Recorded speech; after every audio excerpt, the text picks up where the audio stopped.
Good morning, good afternoon, good evening, good night to everyone. Welcome to the CRM Camp seminar. It is our pleasure today to have Professor Alberto Bressan from Penn State University in the United States. So Professor Bressan obtained his PhD in 1982 from University of Colorado Boulder. He was then a researcher at the University of Padova in Italy from 1982 to 1986. He was then hired as an associate professor at University of Colorado Boulder, where he stayed there for 5 years. And then he moved to Italy, where he became a professor at SISA in Trieste from 1991 until 2003. And since then, he's a professor at Penn State University. And he's received numerous accolades, including being a plenary speaker at the ICM in Beijing in 2002. And he's also been a fellow of the American Society American Mathematical Society, in 2012. His research interests are diverse and include hyperbolic conservation laws, nonlinear wave equations, control growth and shape optimization in biology, traffic flow networks, optimal control, and differential inclusions. It is our pleasure today to have him as our speaker in the CRM Camp seminar. And please, Professor Bressan, the floor is all yours. All right, thanks a lot for the invitation, the kind introduction. So I understand that this is a seminar series devoted to computer-assisted proof of mathematical theorems. But if this is the case, then I should start with a disclaimer, because my talk will be divided in two parts. In fact, the first part, I will present several numerical simulation, and in the second part, I will provide some analytic results and some rigorous error bounds on numerical computation, but they're not linked yet. In the sense, at the end, I will describe what is the missing link in order to apply the result of the second part to the analysis of the first part. Okay, so what I want to talk is about the incompressible, or even later also I mentioned the compressible Euler equation on the plane. So these are well-known, very classical equations. So the first is balance of momentum. So u is the velocity here. So ut plus u gradient u is the minus the gradient of some pressure. And this expresses the balance of momentum. And then there is the incompressibility condition, divergence of u is equal 0. And it's well known, you can also write this same equation in different forms. For example, in terms of the vorticity. So you can write the vorticity omega as curl u, which is minus u1 over x2 plus u2 over x1. And you can write this as the vorticity, the time derivative of the vorticity, is gradient of the vorticity carried along the, transported along this vector field, which is the perpendicular gradient of the stream function. So the fact that the divergence is 0 ensures that there exists a stream function, so that the Laplacian of the stream function is the curl. And the first equation becomes a linear transport equation for the vorticity, which is this one. Okay, so this is just to introduce the type of problem I want to discuss, which is very, very classical. And another very famous result is that as long as the vorticity is bounded, the solution is unique. So this was proved by Udovich back in '63. And more recently, there have been several constructions of non-unique solutions. In particular, this famous work by Camillo Dell'Ellis and Sakedi-Hidi, where they reformulated the Euler equation as a differential inclusion. And by a bare category argument based on convex integration, they were able to construct infinitely many solutions to the Cauchy problem, all with low regularity. But I mean, for the same initial data, one can construct infinitely many solutions. So the first reaction, especially by people in conservation law, is, well, maybe one could still hope that by imposing further admissibility conditions, one could select a good solution out of all these infinitely many, which could depend continuously on the initial data. In fact, this is something that we often encounter in conservation law. We have infinitely many weak solutions, but then we put additional admissibility, entropy admissibility condition on the shocks, and these select a unique solution continuously depending on the initial data. This in one space dimension. Can this be applied to this fluid flow, to dimensional fluid flow? Unfortunately, it doesn't seem the case. In fact, no such admissibility condition has been found. In fact, there are more recent works also by Delellis, Krem, and Chiudaroli. And this refers to the isentropic system of compressible gas dynamics. Okay. So what I want to talk about today is out of all these examples of non-uniqueness, can we find some very simple, like a textbook example showing that as soon as the vorticity becomes infinite, then the Cauchy problem is ill-posed. That is, I would like to find a simple initial data so that you can say, here is the initial data, here is one solution, and here is the second solution. And both of these solutions can be explicitly determined. And by showing that you have two, then you prove non-uniqueness. Okay. And when I'm thinking of this simple example, the paradigm is still comes from ODE. I think all of you, the first example of an evolution equation with two solutions, it's an encounter in the first course you take on ODEs. And usually it's this one. X dot is equal square root of x. And in this case, of course, if you start from the origin, you know you have infinitely many solutions. Although you might argue this is not really a counterexample to well-posedness, because if I declare that the admissible solution, the good solution, are the ones which are strictly increasing, well, then this is a criterion that selects in a unique way one solution depending continuously on the initial data. So in my view, a better example would be this one, x dot is equal cubic root of x. So this is what I would say incurably ill-posed, in the sense that there is no way to select a solution depending continuously on the initial data, because of course, if you start from a strictly positive initial data, then you go up. If you start from a strictly negative initial data, you go down, and there is no way to choose a solution starting at the origin so that the solution would depend continuously on the initial point. Okay, so this is the basic paradigm. Can we find a similar example for Euler equations? And before I discuss this, I want to talk about a special class of solution of this Euler equation, which are self-similar solutions.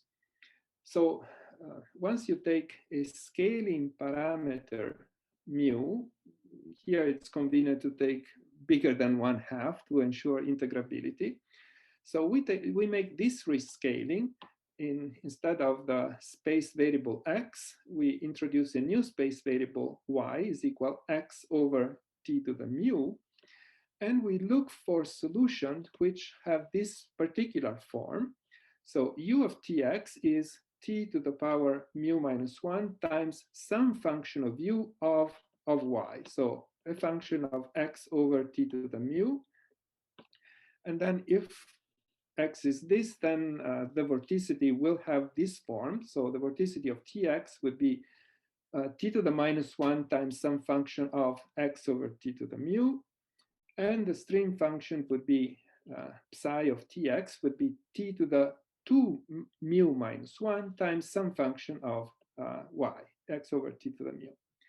And now you can see that when t is equal to 1, Okay, so the solution u omega psi, so velocity, vorticity, stream function, is equal to this capital value, capital U, capital omega, capital psi. So what this means is that if you have a snapshot of the solution at time t is equal 1, that determines the solution for every other times. And in order to find this self-similar solution, well, it turns out if you plug this inside the formal equations, it turns out that you have to solve this system of equation. So perpendicular gradient of the vorticity of the stream function minus mu y dot gradient of vorticity omega should be omega, and the Laplacian of psi should be omega.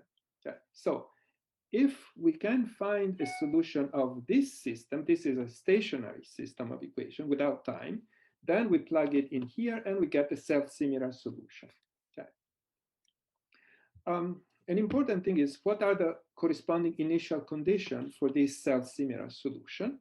Well, of course, the solution u of tx would have this form, so t to the mu minus 1 u of x over t to the mu. So what happens when t goes to 0? Well, the initial data would be the limit of this, of course, and then you can see that the initial condition depends only on the value of u at infinity. So the limit when t goes to 0, so x over t to the mu goes to infinity.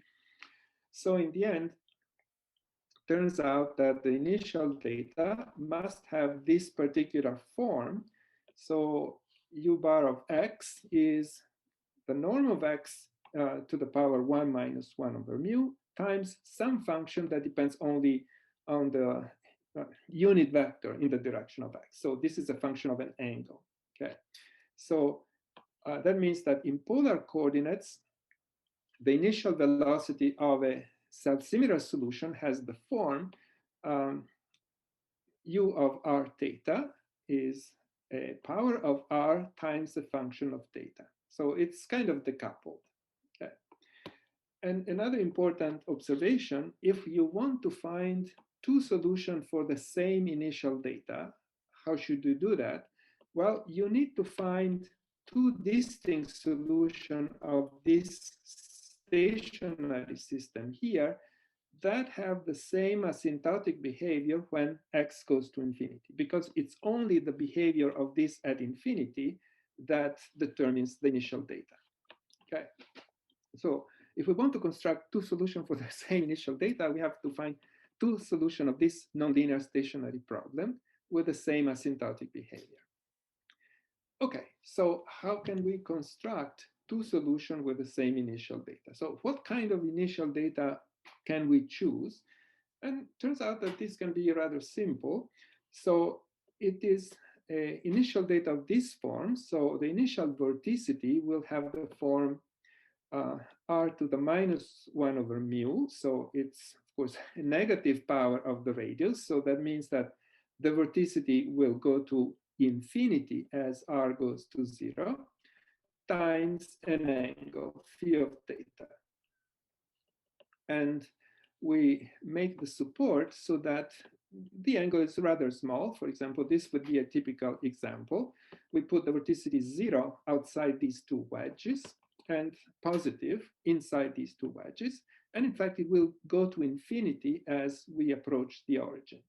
So roughly speaking, this the vorticity as a function of the radius will look like this.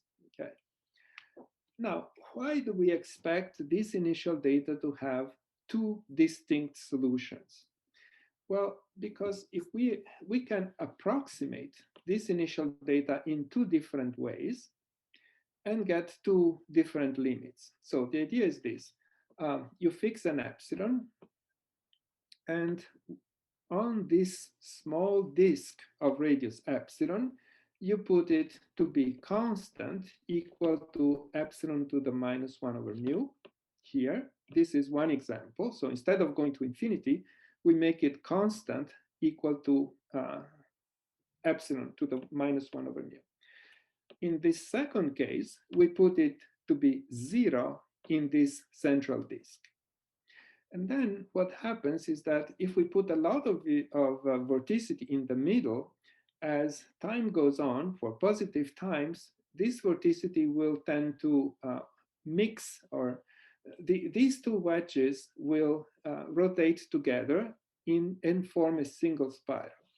In this second case, we expect that these two wedges will curl up among themselves and produce two distinct spirals. Okay, this is an intuitive conjecture. That's what we would expect.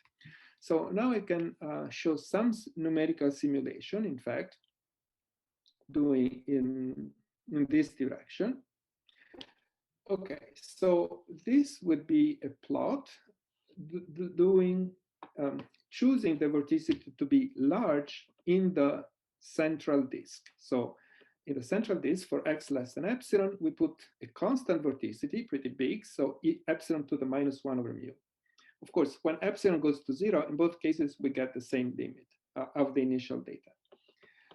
On the other hand, if we put the vorticity to be 0 in the central disk, then see each one of the two spirals we see from the numerical computation is spiraling on itself.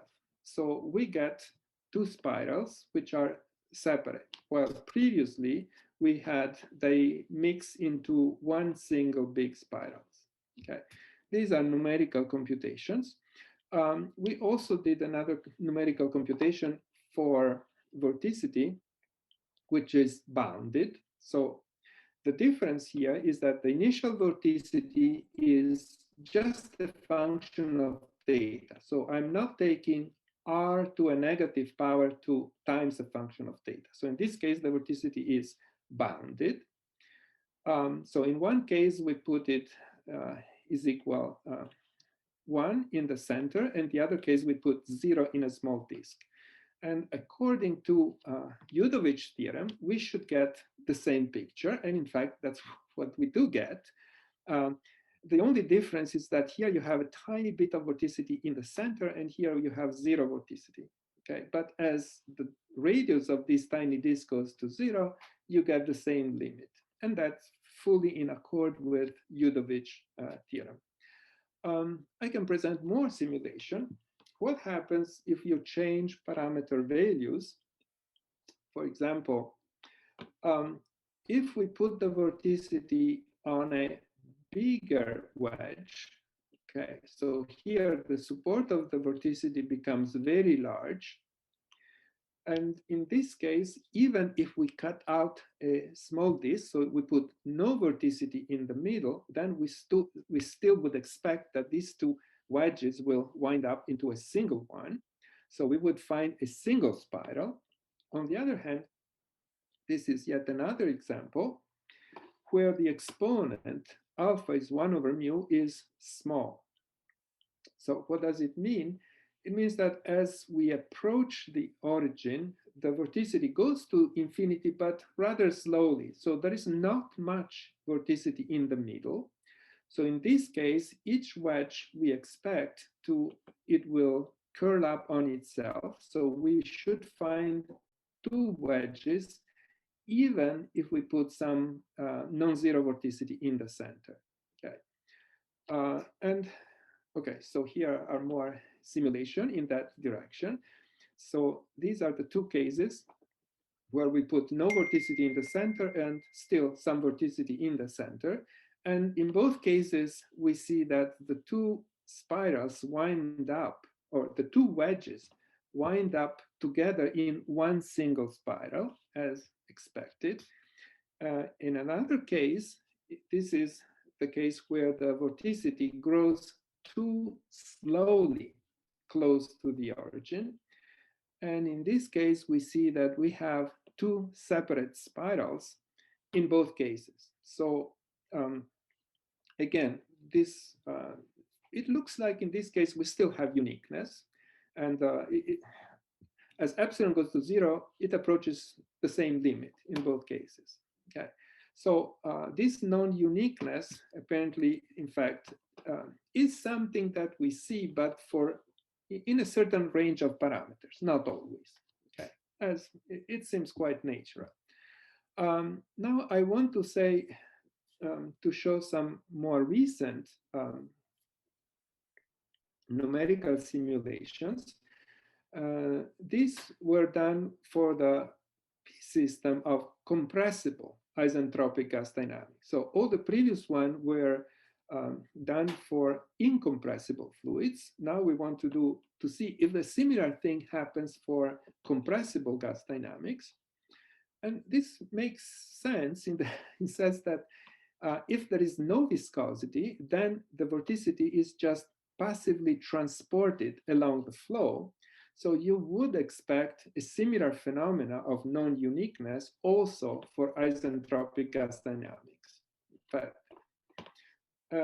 so the conjecture is that in two space dimension, this system, the P system isentropic gas dynamics, is incurably ill-posed in any space that contains W1P, so when P is less than infinity. So if you allow unbounded vorticity, basically, then it should become incurably ill-posed.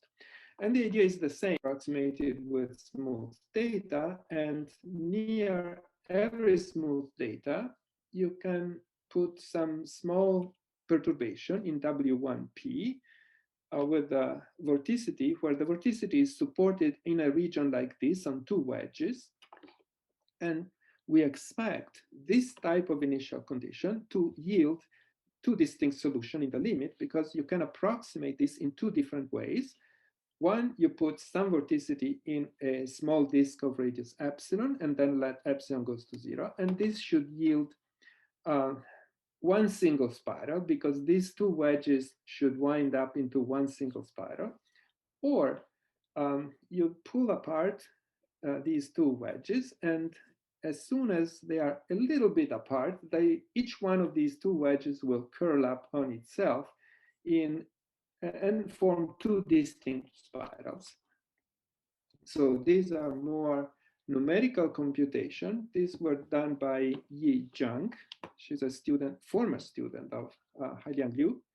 And again, as you can see, in this compressible case, again, we observe for the same initial data, approximated in two different ways. In one case, we see one spiral. In the other case, we see two spirals. Okay, so this is numerical evidence of non-uniqueness for a very simple, very specific class of initial data. Professor Bressan? Yeah. There is a question in the chat about what about the regularity of the density?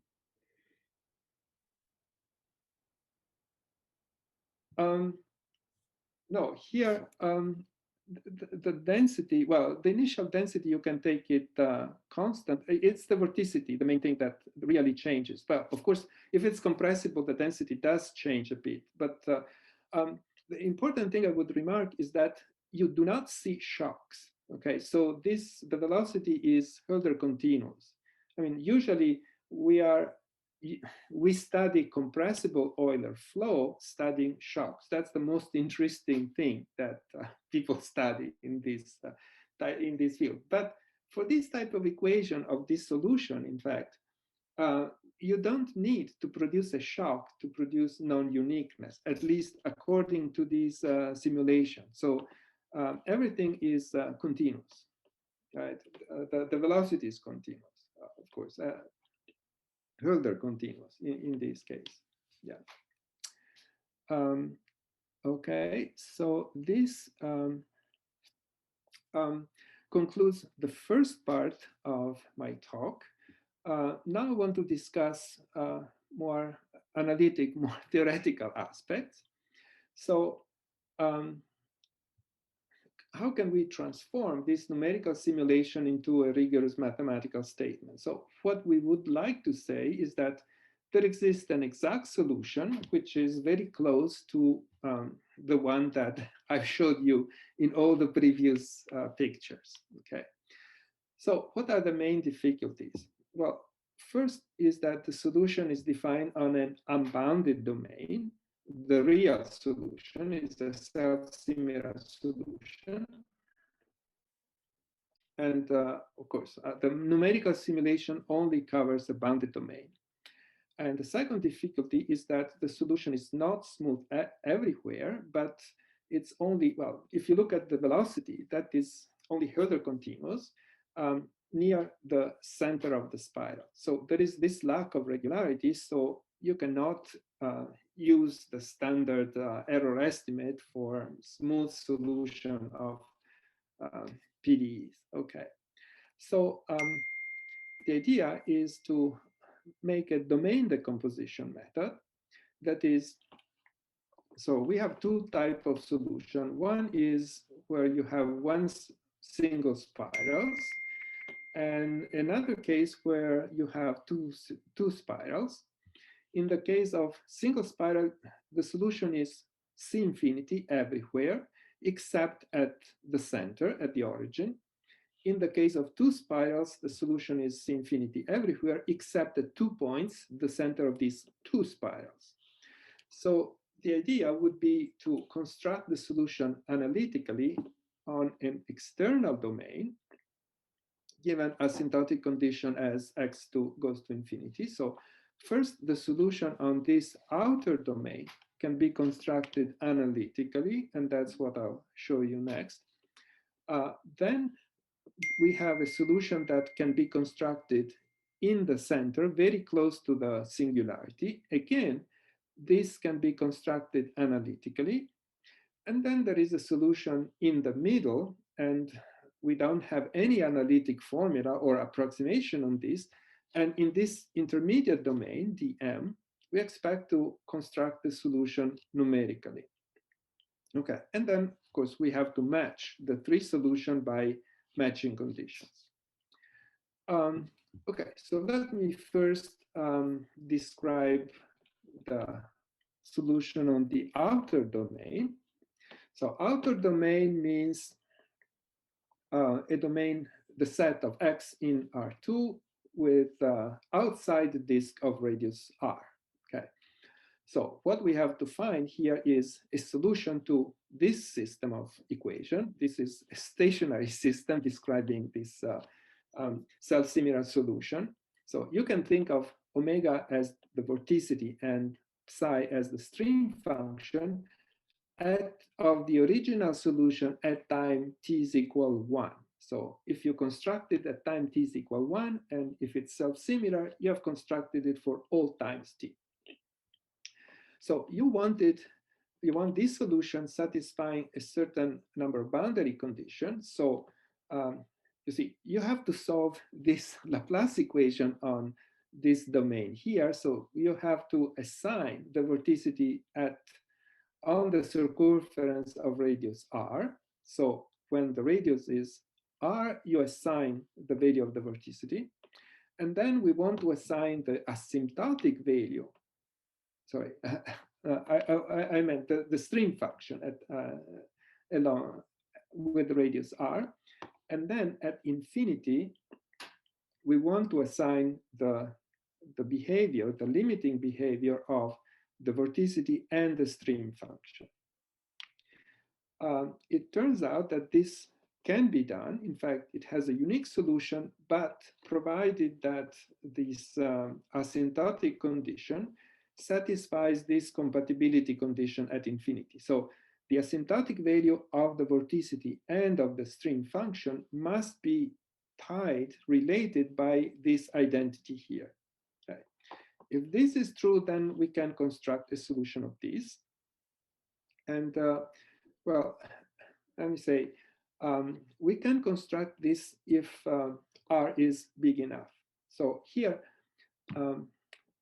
a useful observation is that here we want to solve this equation outside the disk of radius r.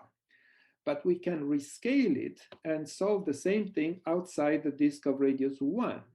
Okay. If we do this, these boundary and asymptotic condition will be replaced by r to the minus 2 psi naught, r to the minus 1 over mu omega bar, r to minus 1 over mu psi bar. So when r is very big, this is like solving the same equation outside the disk of radius 1, but with small initial data. Okay, so if I can solve this with small initial data on the unit disk, then I can solve it with any initial boundary data on sufficiently large disk. This is the point. Okay, and well, you can construct this as the limit of a sequence of approximations. So as you can see, at each step, we solve a linear system because here the velocity, the velocity comes from the previous iteration. So at each step, we are solving, well, here is the Laplace equation, and here is a linear transport equation that you can solve along just integrating along characteristics. Okay. And well, here I would just mention that here we want to solve this Poisson equation outside the unit disk. And of course, we have an explicit formula for doing this, but we have to make sure that each iteration leads to something which is integrable. So you want this integral to be convergent, and in order that this be convergent, you need this difference here from the one iteration and the previous one to be small. It has to go to 0 fast enough as y goes to infinity. Okay, so that means that the initial guess should be sufficiently accurate. If you start with the initial guess sufficiently accurate, then this iteration here converges. Okay. So the result is for small initial data, this type of iteration converges to unique fixed point. And you can find this analysis in this recent paper with Ryan Murray and myself. Okay. Next, a few words about solution in the intermediate domain. So what kind of problem do we need to solve on the intermediate domain? Well, actually, the problem is always the same because we are always solving this equation here. The difference is the type of boundary condition. So for the string function, we are solving this Laplacian of psi is equal omega. So it's natural to assign the boundary condition on the whole boundary. So on the outer boundary and on the inner boundary. Okay, so on the entire domain, which is sigma 1 is the outer one, and sigma 2, which is the inner one. On the other hand, for the vorticity, you see, this is a first order linear equation for the vorticity. So we solve it by characteristic if we know the values on the outer boundary. Okay. So I repeat here, the string function is assigned on the entire boundary, while the vorticity only on the outer boundary. And so we want, in the end, some error bounds on the numerical solution. And we have to make some assumptions which are satisfied in the case of the previous simulation.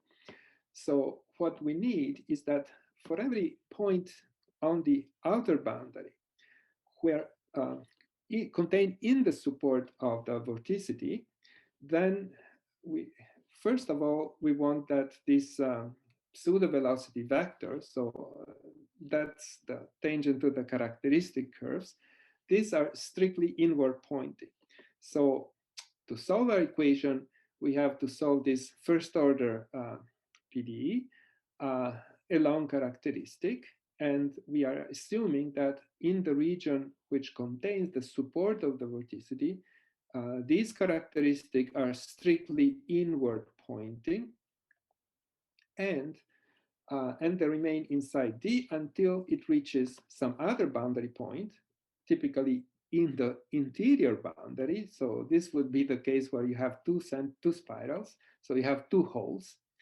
And every characteristic starting here in the support of the vorticity then ends up in finite time inside one of these holes.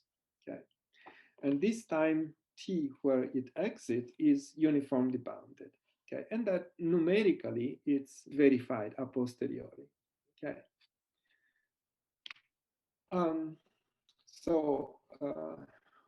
In another recent paper with Wen Shen, which I see it's just appeared, what we proved is the following. Given a finite dimensional numerical approximation, like a Galerkin type approximation, then we prove rigorous a posteriori error estimate, and that will yield the existence of an exact solution of the same equation with these boundary conditions based on these a posteriori error estimates. So that is, settles this intermediate part of the construction. And now we come to the most difficult part, that is the analysis of the solution on the inner domain.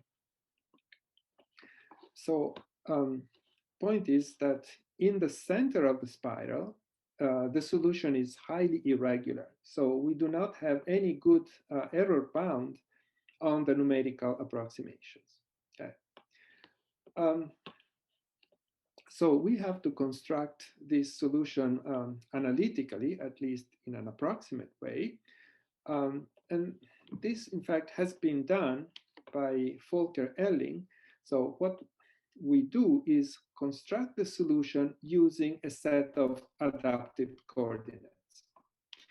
And adaptive coordinates means that instead of the Euclidean coordinates y1, y2, we want to find a different set of coordinates where one coordinate line is constant along the characteristic of this equation here. Well, in a way, it seems natural, right? If you want to solve a linear equation of this form, well, linear with respect to omega, what would be the best type of coordinates to use?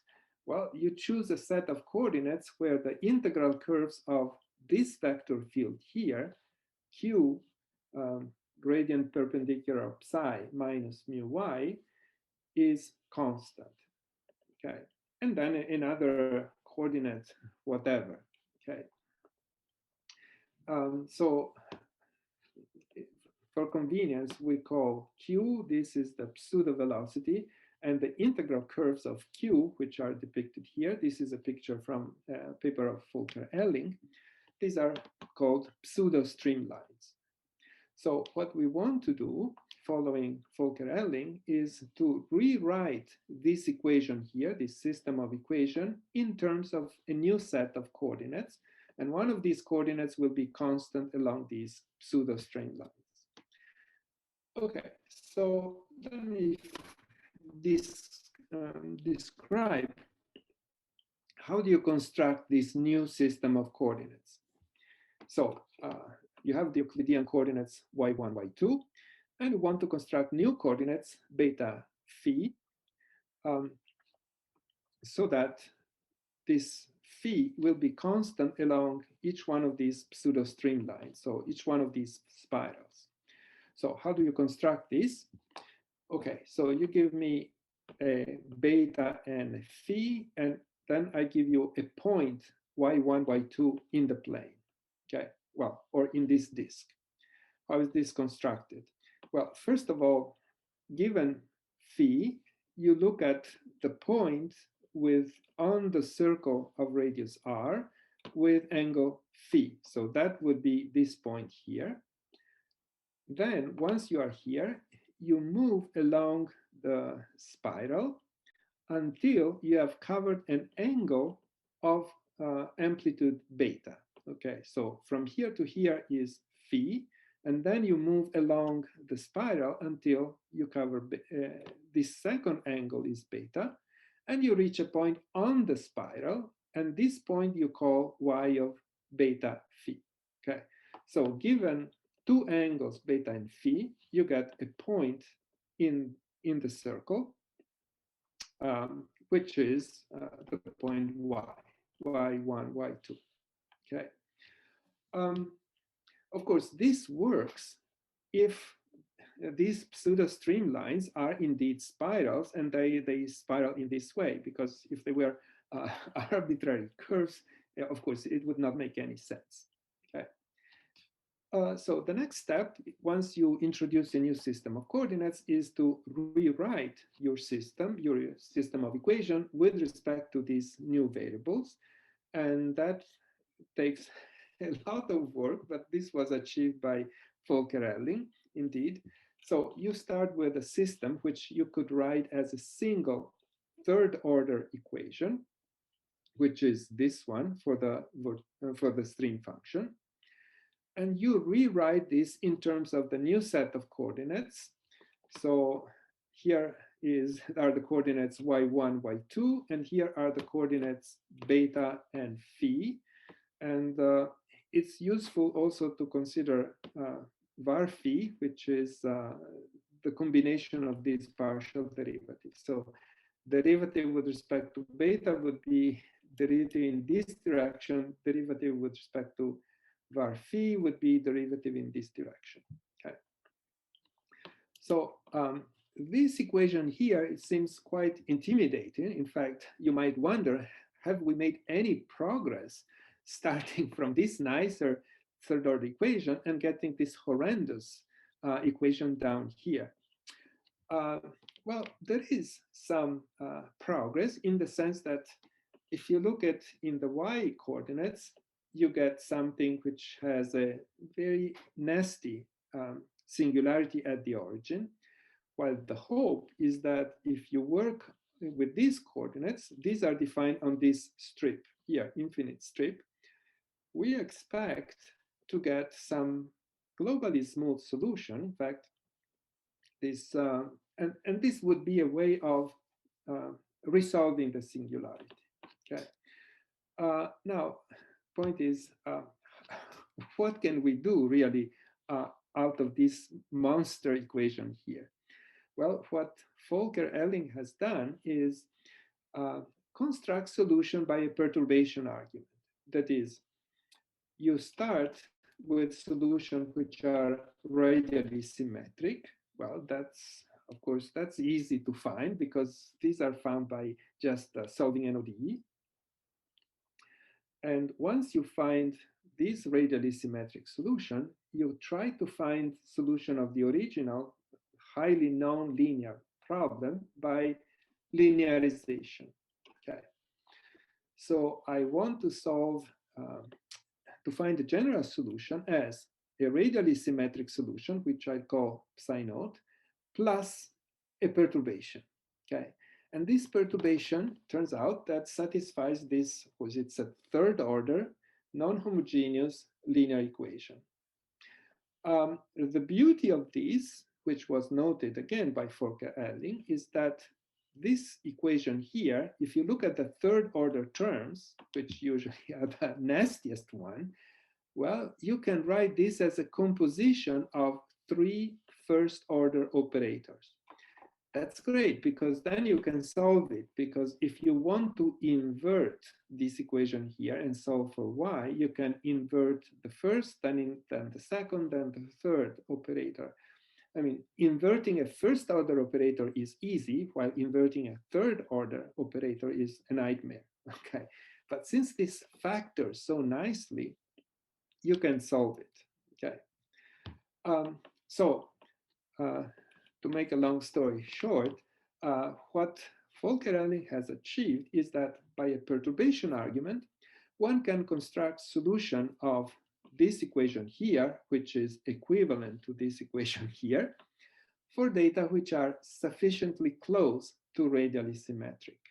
Because if they are close to radially symmetric, then this can be achieved by a perturbation argument. Okay. And there are two papers in this direction in 2013, 2016. where this is achieved. Okay.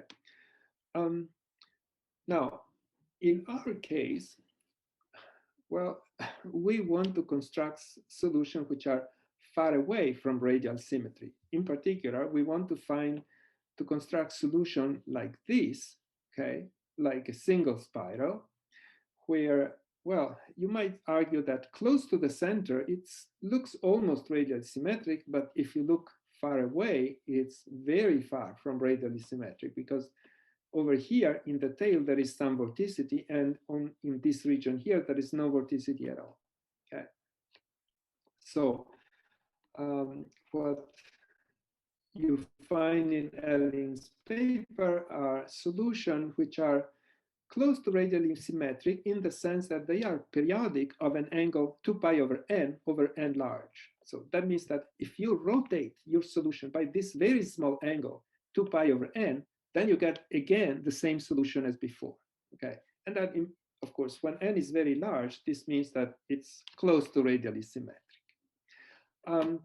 What has been done, well, mainly by my collaborator Ryan Murray, is construct this solution for a much wider class of Fourier coefficients, also not periodic with this small periodicity. Okay. However, in this case, we construct this solution only for beta large. Okay, so that means the solution is constructed analytically close to the spiral center only, and not outside here, because, I mean, constructing the solution away from the center would mean, if I go back to the previous thing, it would mean trying to solve this equation here far from a radially symmetric solution, and this is a monster. I mean, there is little hope to solve this away from radial symmetry. Okay. Okay. So. So in the end, what is achieved by Murray's work is to construct solution close to the center of the spiral and prove that they depend nicely on the data. The data means on the boundary condition. So you can specify boundary condition on a circumference, on a small circumference centered at the center of the spiral, and construct the solution to your equation. Okay, so I'm about at the end of the talk. So as I said at the very beginning, what is yet to do? The remaining piece of the puzzle would be to derive error bounds for solution on overlapping domains. So what we achieve is get rigorous error bounds separately on the three pieces. So for the outer domain, solution constructed on the inner domain, and solution constructed on an intermediate domain by numerical simulations. So in order to put everything together, the missing link would be derive error bounds for two solutions defined on overlapping domain. For example, let's say that I have a solution defined on an outer domain, D2, which is the region outside the disk of radius R2. Okay, so the solution up to here.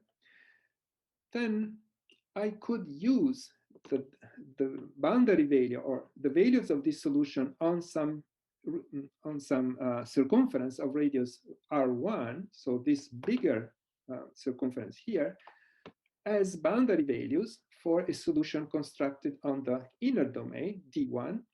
So these are two domains that overlap along this annulus. Okay, so I could use the value on this outer disk and construct another solution in the inner disk, D1.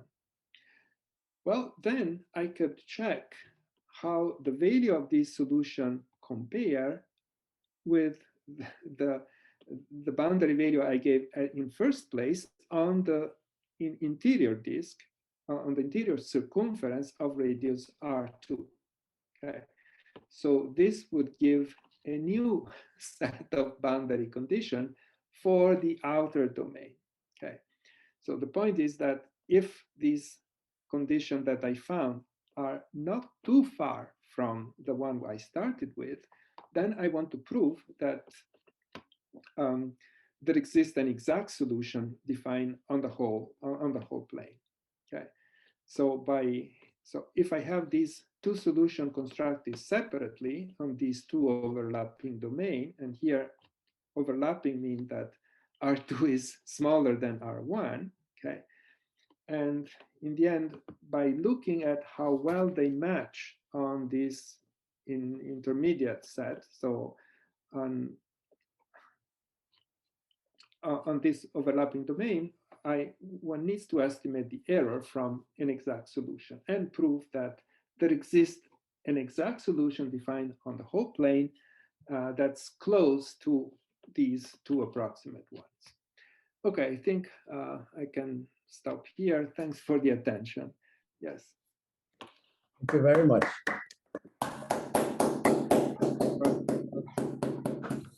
Thank you very much for a truly wonderful talk. Very clear, well exposed.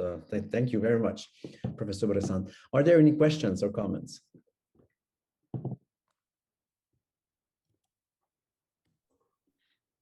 So I can start if nobody else.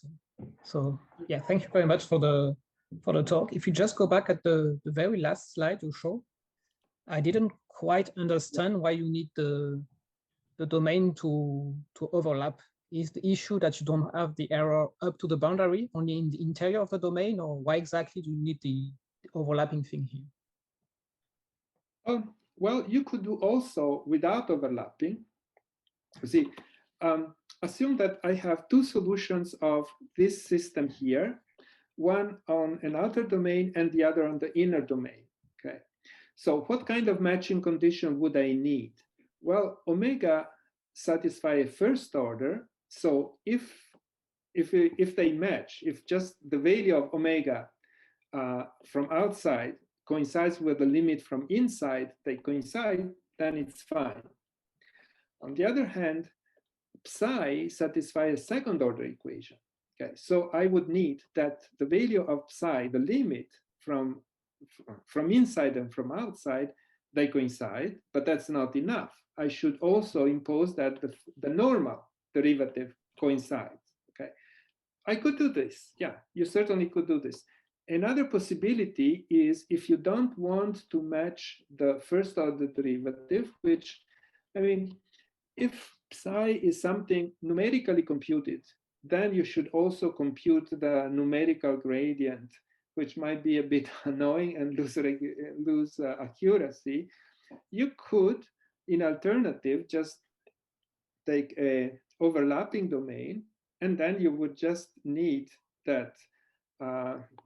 You would only need to check that the solution, the values of the solution coincide if you have this overlapping domain. Yeah. I see. So it's a way of just avoiding the computation of a gradient of psi, but it's essentially equivalent. Yeah. I see. Yeah. Okay. Thank you. All right, other questions? Sure.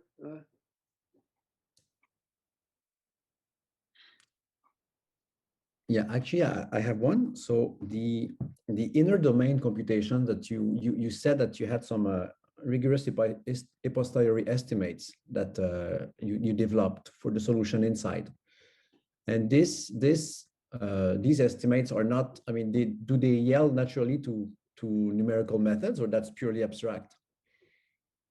Oh no, what do you mean? The one. The analysis of Volcker-Elling, are you referring to this analysis? No, in the first part, the inside, in the small little the solution inside, close to zero. Yeah, this is close to zero. I mean, there is an inner domain close to zero. Then it's an intermediate domain, which is numerically computed, and then the outer domain, infinite domain, which is again analytic. So in the inner domain, so that's where the singularity is. Mm-hmm. That's the most difficult in the sense, because you have to resolve this singularity, which is pretty bad, because if you look at like this, these are picture self-similar solution from Volker Elling's paper, right? So it's the same solution. In fact, it's just the rescaling of the same thing. So what you want to find is describe this solution close to the origin using these coordinates. Yes.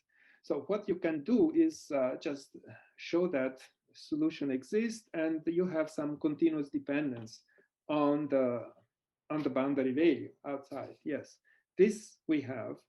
Okay. And of course, then you have to match this with the solution constructed numerically, with this matching condition that I described at the end. Yes. Okay. Okay, thank you.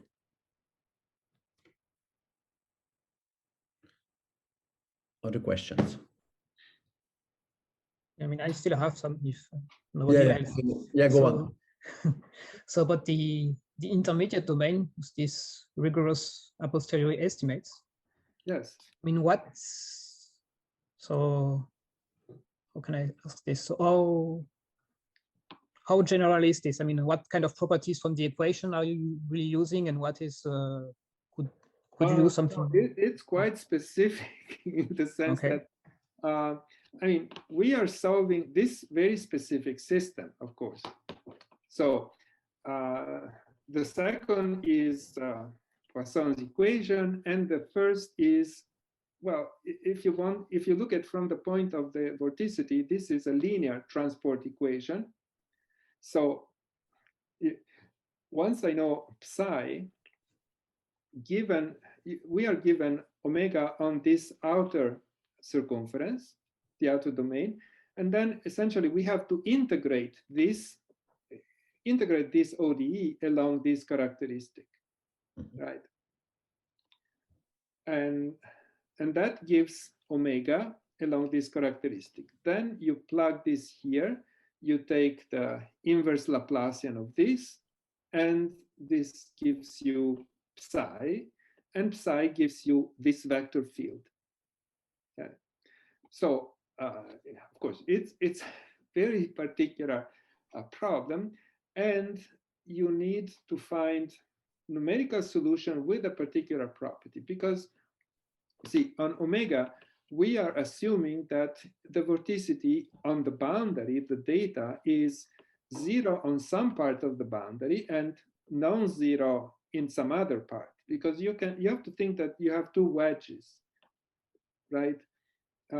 So let's say that the vorticity is non-zero in these two parts, the red and the blue, and it's 0 everywhere else. Okay, so it's very important for this estimate that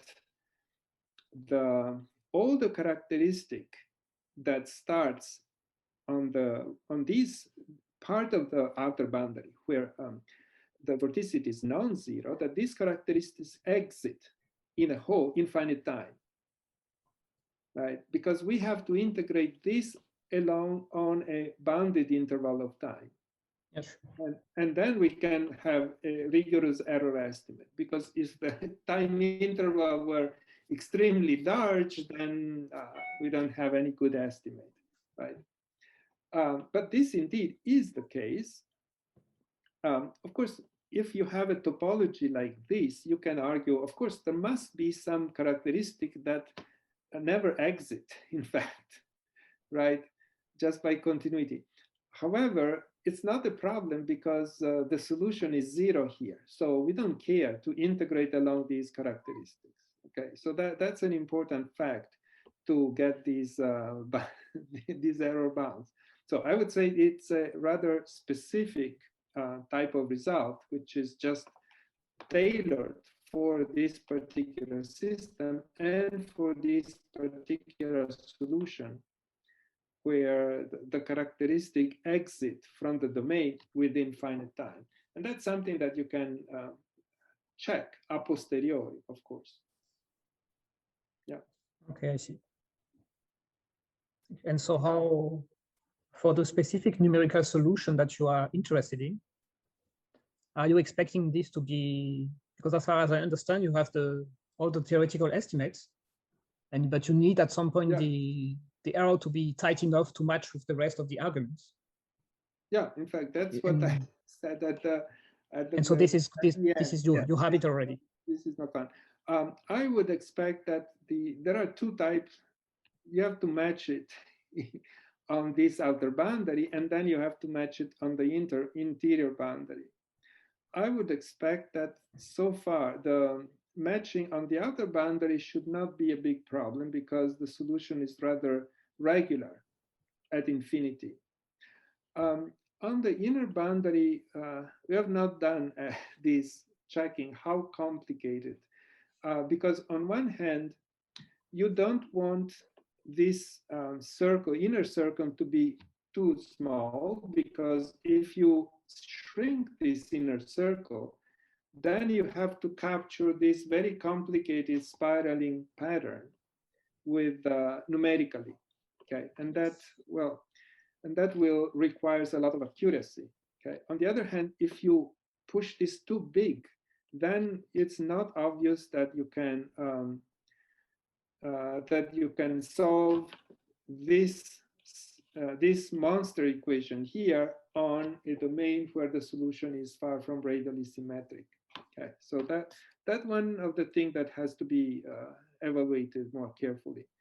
I mean, theoretically, of course, you can do all of these, but okay, let me again do, for example, here, I mean, if you shrink the inner domain too much, then you have to capture this very fine spiraling pattern numerically. That's hard. Yeah. Okay. On the other hand, if you put this inner part too big, then you would have to solve this monster equation of Volcker-Elling on a big domain where it might be far from radially symmetric, and that's not easy to do, of course. Yeah. I mean, theoretically, of course, you can do, and probably you can get some error estimates that will be able to provide existence with extremely accurate numerical computation. So it's not clear yet how accurate this numerical computation will have to be in order to implement this matching condition. That is the bottom line in my last slide. Yeah. I see. Yeah. Thank you very much. Yeah.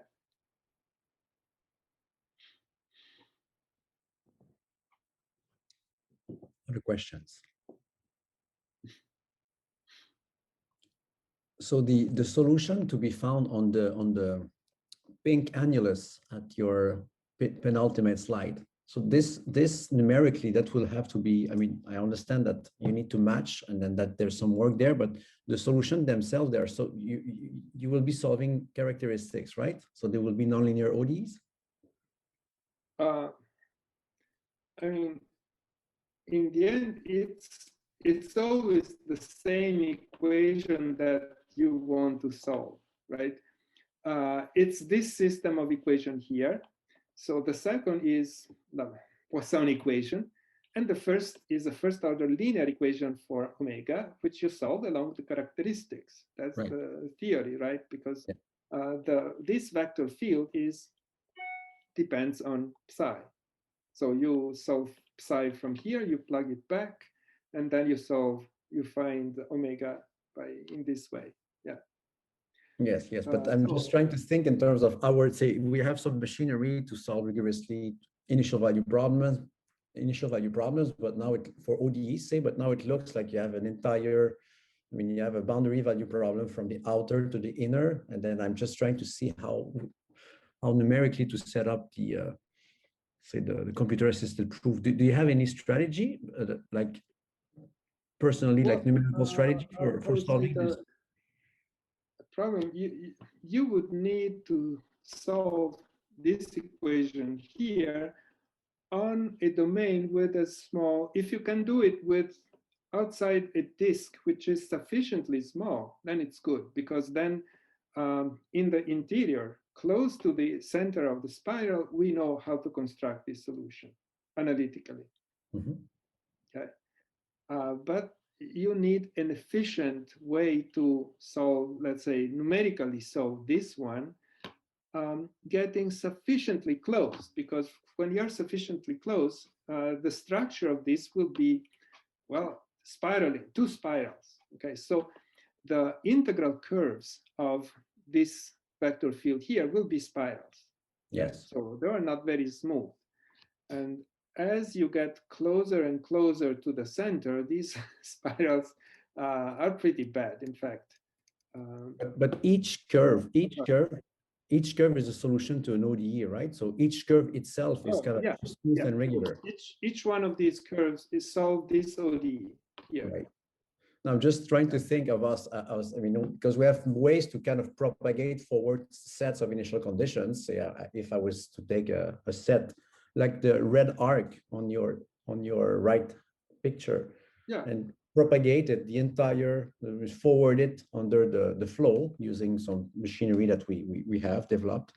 I mean, I'm wondering if by solving a boundary value problem, we could just construct the solution like using, I don't know, a Taylor-Chebyshev type Taylor for the initial condition, do a Taylor expansion in the initial condition, and then we forward with Chebyshev in time. I don't know. I'm not a numerical analyst. I don't know what could be the best method to solve this. This was done.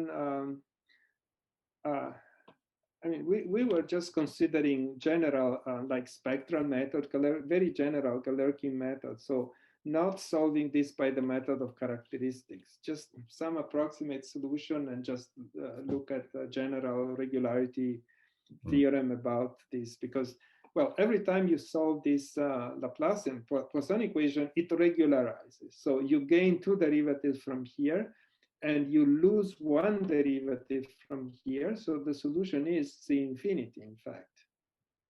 So outside the center, the origin, everything is C infinity. So in principle, you could use high order methods. Okay. Yeah. Okay, thank you very much.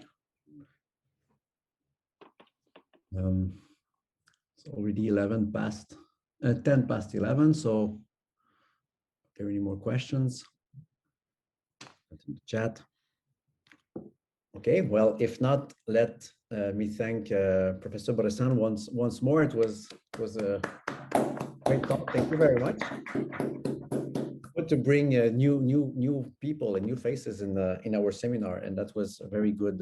It was very successful today. Okay, so thank you very much, and well, we'll see you all next week. And on this, I will stop, and then I say thank you very much again. Bye bye. Yeah. Thank you very much.